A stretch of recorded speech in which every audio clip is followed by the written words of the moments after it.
सूचीबद्ध दस्तावेजों को सदन के पटल पर रखता हूं। Item number 12, Sri George Kurian.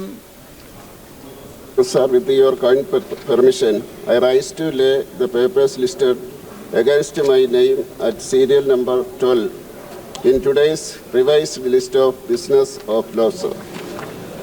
Item number 13, Sri Poita Margarita. Sir, with your permission, I rise to lay on the table of the House papers mentioned against my name at the serial number 13 as per today's revised list of business. Item number 14, Sri K.C. Venugopal. Sri Sogat Rai ji.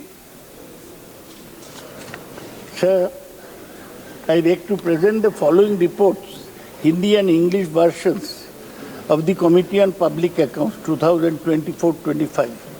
Fifth report on action taken by the government. Sixth report on the action taken by the government. Seventh report on the action taken by the government. Eighth report on the action taken by the government on recommendations of the PSC in their 99th report.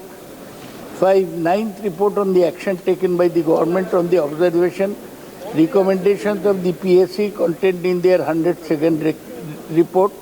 17th Lok Sabha on loss of opportunity to earn additional freight and extra expenditure on haulage, South-Western Railway. Item number 15, Sri Charan Singh ji Channi. Sir, I rise to present a copy each of first, second, third, fourth, fifth and sixth reports, Hindi and English version of the Standing Committee on Agriculture, Animal Husbandry and Food Processing 2024-25 as listed against my name at serial number 15 in today's list of business. Thank you, sir. Item number 16, Sri Radha Mohan Singh. नाम के सामने सूचीबद्ध रक्षा संबंधी स्थायी समिति की पहली, दूसरी, तीसरी, चौथी, पांचवी और छठी रिपोर्ट की एक-एक प्रति हिंदी तथा अंग्रेजी संस्करण प्रस्तुत करता हूँ। Item number 17, Sri Saptgiri Shankar Ulka. Sir, I rise to present the fourth report, Hindi and English version of the Standing Committee on Rural Development Panchayati Raj are listed against my name in today's list of business.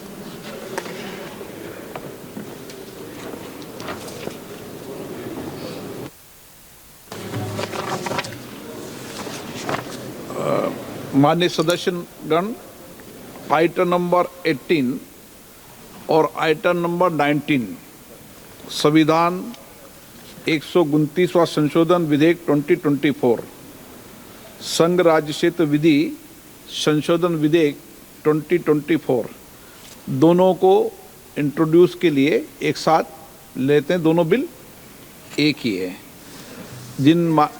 एक minute, सबको बुलाएं। एक second. मैं कई माननीय सदस्यों के इस विषय पर नोटिस प्राप्त हुए हैं। पूर्व में भी ये परंपरा रही है और वक्फ संशोधन विधेयक के समय भी और 1979 के टाइम भी, 1981 के टाइम भी, 1986 के टाइम भी, अलग अलग संविधान संशोधन भी और अन्य विधेयक के समय भी दलों के प्रमुख नेताओं को इस विषय पर अपने विचार व्यक्त करने के लिए परंपरा पूर्व में रही है। तो मेरा आग्रह रहेगा कि जो दल के नेता हैं वो अपनी बात को संक्षिप्त में रखें। जब बिल विधेयक आएगा उस समय आप डिटेल में चर्चा कर सकते हैं। श्री अर्जुन राम मेघवाल जी। Thank you, Honorable Speaker, sir. With your permission, I beg to move for leave to introduce the Constitution 129th Amendment Bill 2024, further to amend the Constitution of India। ये आइटम नंबर 18 में है और item number 19 में जैसे आपने कहा, Honorable Speaker, sir, with your permission, I wish to move for leave to introduce the Union Territories Laws Amendment Bills 2024, further to amend the Government of Union Territories Act 1963, the Government of National Capital Territory of Delhi Act 1991, and the Jammu and Kashmir Reorganization Act 2019, ये मैं आपकी अनुमति से आपसे leave मांग रहा हूँ. Thank you sir. आपको मैं दूंगा. It's not proper and separate होगा, सेपरेट हो, डिस्कशन होगा sir. allot me the time for only one person leaders, okay. But a constitution amendment bill drastically changing the electoral process of our country, that is to be introduced separately, that is to be, introduction has to be discussed, then take the other bill, otherwise it will be not fair as far as constitutional amendment is concerned. माननीय सदस्यगण, मैंने आपको कहा है कि दोनों के विषय पर एक साथ बोलेंगे, लेकिन इंट्रोड्यूस भी अलग अलग होगा और पासिंग भी अलग अलग होगी. मतलब चर्चा करते समय मैंने जॉइंट बोला है कि दोनों विषयों पर एक साथ चर्चा करें. बाकी मैंने पेश भी अलग अलग किया है, माननीय मंत्री जी ने पेश अलग किया, मैंने भी अलग अलग बोला, लेकिन चर्चा करते समय जॉइंट करने के लिए कहा है. Shri Manish Tiwari ji. Thank you very much, Mr. Speaker, sir. I rise to oppose the introduction of the Constitution 129th Amendment Bill 2024 and the Union Territories Laws Amendment Bill 2024. Mr. Speaker, sir, beyond the 7th schedule of the Constitution is the basic structure doctrine. And that basic structure doctrine spells out that there are certain features of the Indian Constitution which are beyond the amending power of this House also. One of the essential features is federalism and the structure of our democracy.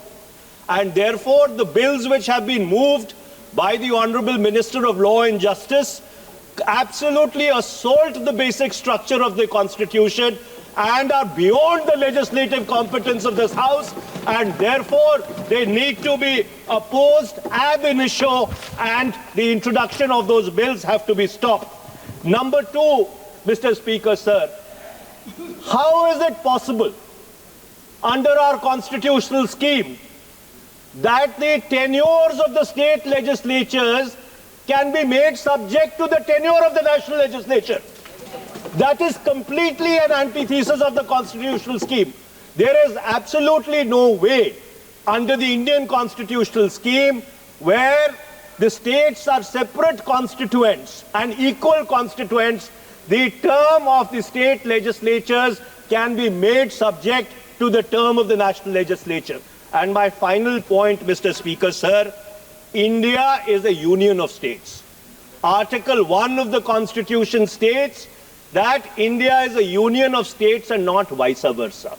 And so therefore, this excessive centralism, which is sought to be brought into existence by this bill, absolutely militates against the constitutional scheme in its essence, in its entirety, and in its very object. And therefore, Mr. Speaker, sir, I would once again like to urge this House that the introduction of the bill and the consideration of the bill, because of the basic structure doctrine enunciated by the Supreme Court in the Kesavanand Bharti case, is beyond the legislative competence of this House, and therefore this bill needs to be withdrawn immediately. Thank you, Mr. Speaker, sir.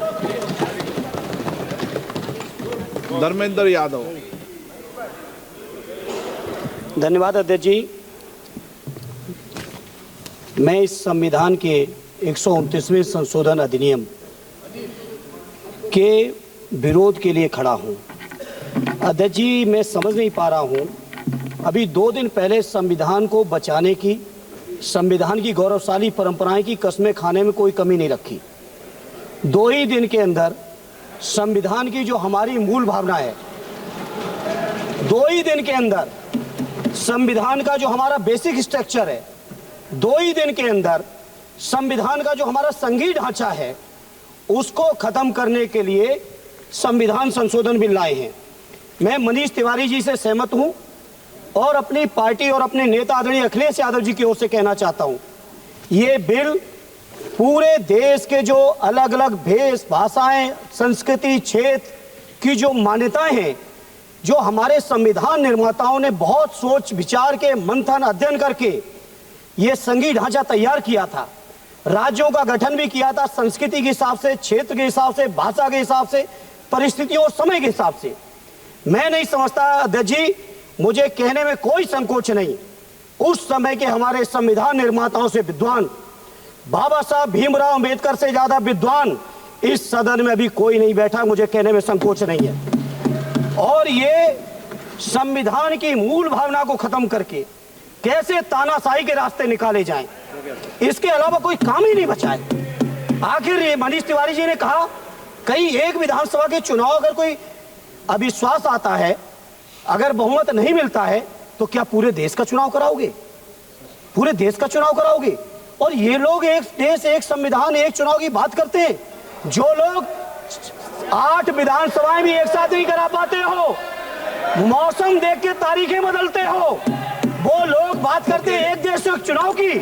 इसलिए अध्यक्ष जी, मैं अपनी party की ओर से, अपने नेता आदरणीय अखिलेश यादव जी की ओर से इस बिल का पुरजोर विरोध करता हूं और आपके माध्यम से देश के जनमानस से कहना चाहता हूं, ये भारतीय जनता पार्टी के लोग तानाशाही लाने के नित नए रास्ते लाते हैं। जो 8 विधानसभाओं का चुनाव एक साथ नहीं करा पाए, 4 राज्यों के चुनाव एक साथ नहीं करा पाए, वो पूरे देश की लोकसभा और सारे प्रांतों की विधानसभाएं एक साथ कराने की बात करते हैं।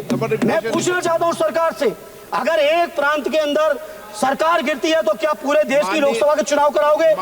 क्या अगर लोकसभा के चुनाव के चक्कर में उस प्रांत के लोग क्यों सफर करेंगे? अरे चर्चा कर लेना, अरे कुछ नहीं बचा है, कुछ नहीं बचा है आपके पास। अध्यक्ष जी, सदन को थोड़ा सा सिस्टम में लाएं।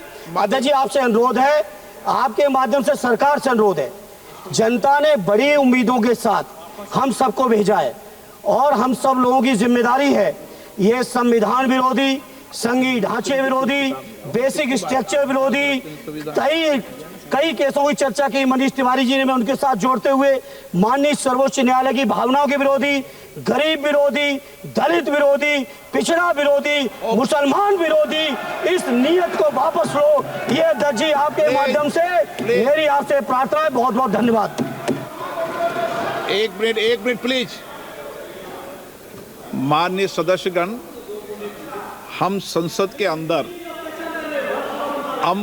के अंदर हर विषय की अलग अलग प्रक्रिया होती है। जब राष्ट्रपति भाषण होता है, जब बोलने की प्रक्रिया अलग होती है, संविधान पर उसकी 75 वर्ष की चर्चा पर जब विषय अलग होता है। आप जिस बिल का विधेयक पर विरोध कर रहे हैं, वो नियम 72 के तहत विरोध कर रहे हैं। तो मेरा आप सबसे आग्रह है कि हम संसद की मर्यादा, परंपरा, उसकी चर्चा को उच्च कोटि की बनाए, तो नियमों के तहत 72 में के परिप्रेक्ष्य में आप 1 मिनट प्लीज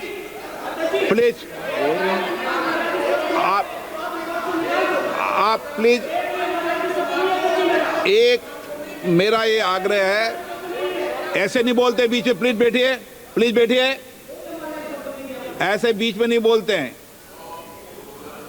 मैंने इसलिए आपसे कहा कि मैंने किसी को नहीं कहा कि मर्यादा बोली, मैंने कहा नियम 72 के तहत आप उस परिप्रेक्ष्य के अंदर बिल का विरोध करने का आपका अधिकार है, वह भी विधेयक की विधायी क्षमता, लेजिस्लेटिव कॉम्पिटेंस के विषय पर। लेकिन विषय गंभीर है, इसलिए मैं सभी मान्य सदस्यों आगे बोल रहा हूँ, उस परिप्रेक्ष्य के अंदर वो अपनी बात को कहें, संविधान की मर्यादाओं के अनुरूप अपनी बात कहें। मैं सभी मान्य सदस्यों को पर्याप्त अवसर दूंगा, पर जब बिल पर डिटेल चर्चा होगी तब आप जो भाषा बोल रहे हैं वह बोलने का अधिकार रहेगा। ठीक है, सब सहमत इस बात से? आपको देंगे, आप दोनों में से तय कर लो कौन बोलेंगे। हाँ, आप दोनों तय कर लो पहले। नोटिस है।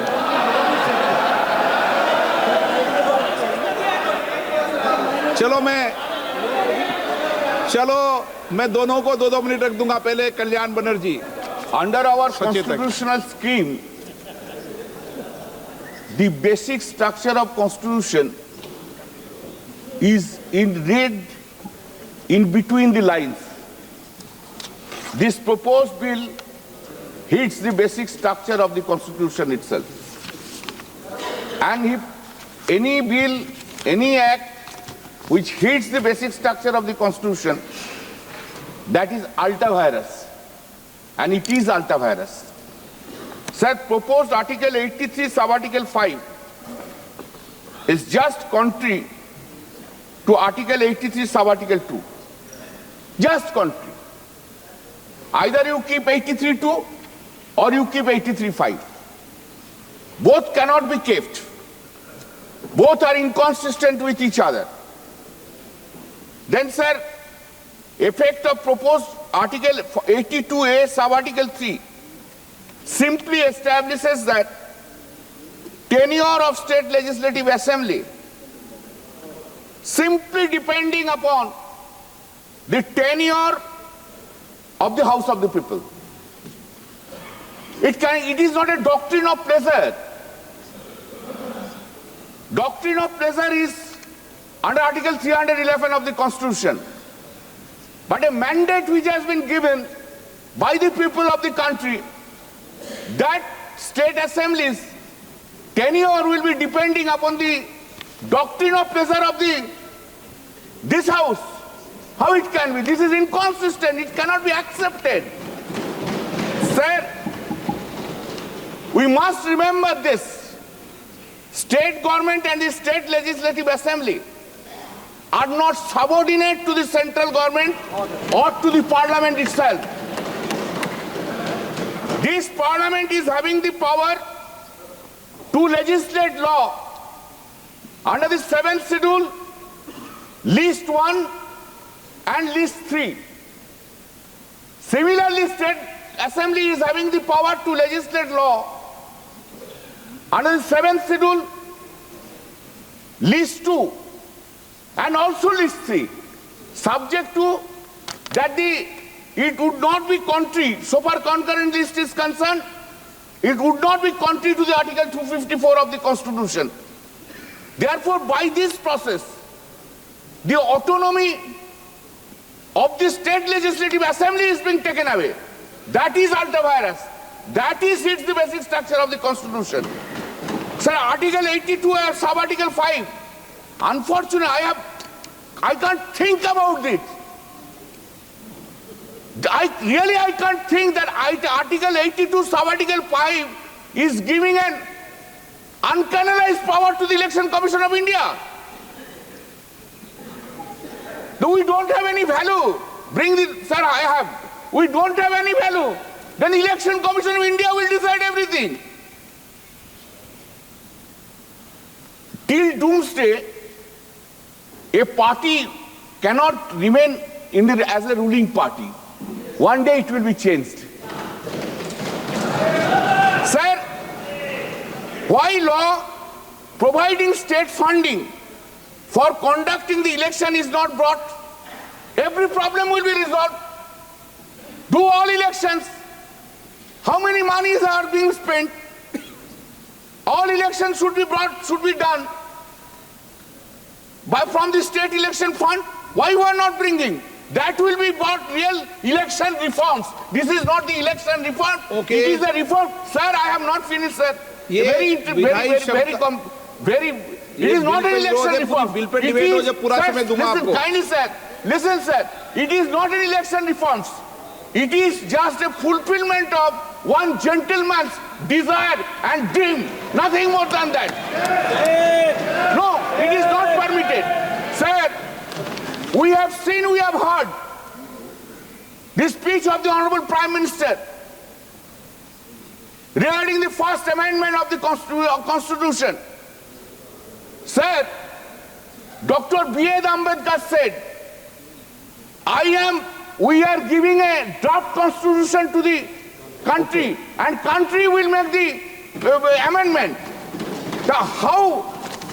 Pandit Okay. Jawaharlal Nehru has not brought any, sir, listen, sir, No. has not brought any constitution which really hits the basic structure. Excuse me, sir, आप इतना रूठा मत कीजिए, आपने इतना रूठा मत, एक हाफ मिनट, अपना रूठा मत होइए. This is not done.